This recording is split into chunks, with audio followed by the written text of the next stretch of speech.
Thank you. Jim, what a great talk. I agree with many of previous speakers' comments, and especially about this scalability issue, because I don't think there's anywhere that it's more important than in the area I want to talk to you about, and that is global energy efficiency. And I think here is a subject that the UN has a potential very important role to play. I just finished a biography on Dwight Eisenhower, and I was struck by the many references to, and during his presidency, to the centrality of the United Nations. U.S. government policy and global policy looked towards the United Nations to solve big problems. And it wasn't perfect, but people made big decisions. And my boss, former Senator Tim Wirth, always comments, the thing that the UN does the best is set norms.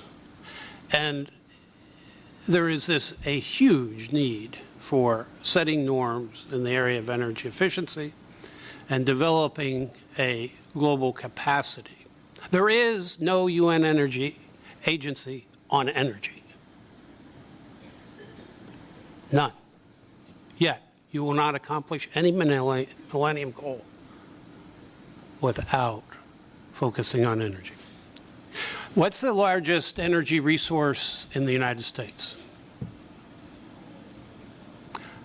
You don't have to answer. I'll tell you what it is. But in 2003, it became energy efficiency. Energy efficiency is larger than any other energy resource in the United States. Oddly, people often ask about why, if energy efficiency is so good, if it's so cost effective, why don't we have more of it? And I have a room full of studies on the barriers to energy efficiency. It drives me crazy. We're still, 30 years later, barriers to energy efficiency. But hardly ever any of them will ever mention a barrier that I think gets to the right at the heart of it.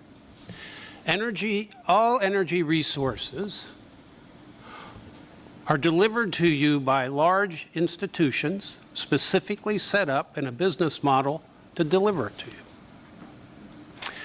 Government policy is structured to ensure that they, if they run decently, make a profit, and they're sustained. Down at the other end of Manhattan, there's a whole financial institution designed to provide capital. And these are large institutions.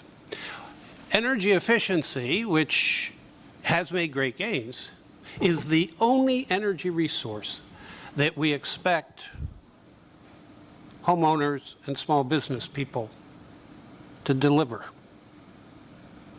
And to be frank, I don't know any homeowners that's business model is set up to prioritize the delivery of energy efficiency and the investment of it. People buy cars, they buy houses, they put their kids through college. It's not something the average person knows about, worries about, and we don't have a business model to deliver energy efficiency. And the one we assume is the business model, oh, well, we got to get consumers to buy this sort of thing. We need consumers to spend $20,000 to retrofit their house. Well, that's very difficult. So when we talk, whether it's going to be about financing or what Jim said, the key is we got to come up with business models and to reach the IAA, the International Energy Agency's design for reaching our climate goals by 2030, they're saying of the energy-related emissions, 54% has to be delivered by energy efficiency. You hear much talk about carbon capture. That's 10%. 54% of our emissions goal reduction by 2030 has to come from energy efficiency, and the rate we're going, we'll get half. So we have to double the rate of deployment of energy efficiency. Actually, there are a number of new innovations to scale deliverability of energy efficiency. One is, and we push this a lot at the United Nations Foundation, we have a delivery system, the utility industry. What we need to do is change the rules in utility regulation to create performance standards requiring utilities, like the one Jim works for, to deliver energy efficiency supply resource and to their system. And we need to put in place ways they can make money, profitable incentives to get there. California's done it, a whole number of states have done it. We got to change the investment flows that I would suspect Jim wants to go to the third reactor at Maryland. I would advocate, and not build it. Take those same investment flows and put the insulation in your house, put the new heat pump in your house, deploy, get that energy efficiency resource in place, and allow Jim to make money on it. We got to change capital flows. There's one really great way to do it. There's a range of others. I don't have time, but I'll just give you one example that I want to bring up. I think is very important. Vision California. What's Vision California?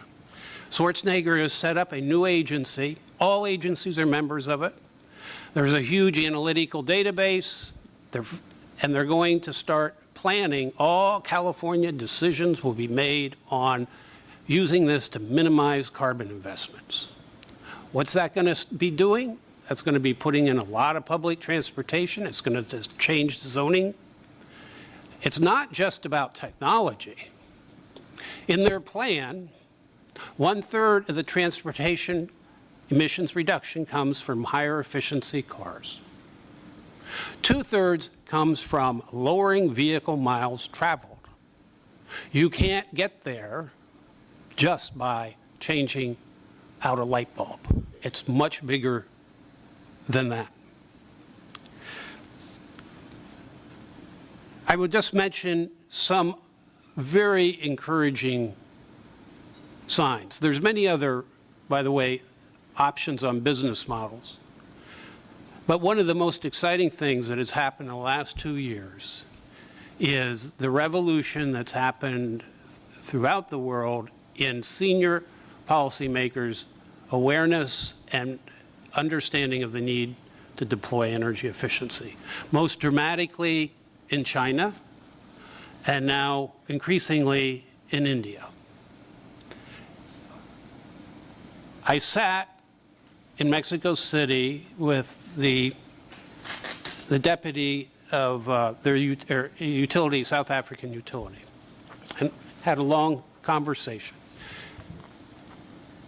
And by the end of this seminar on energy efficiency, you could see the light bulbs going off in his mind. And I see that repeated whether you're in Tunisia, Ghana, all around the world. Countries are beginning to do national energy planning, national energy efficiency planning, and putting in place, regardless of what happened in Copenhagen, regardless of what's happening in Cancun, energy efficiency. Countries are now beginning to deploy and are seeing this as the one energy supply resource that solves a multitude of problems at a very cost-effective rate. And I commend Secretary Chu in the U.S. for his new announcement of what's called the Clean Energy Solution Centers to deploy best practice information and assistance around the world.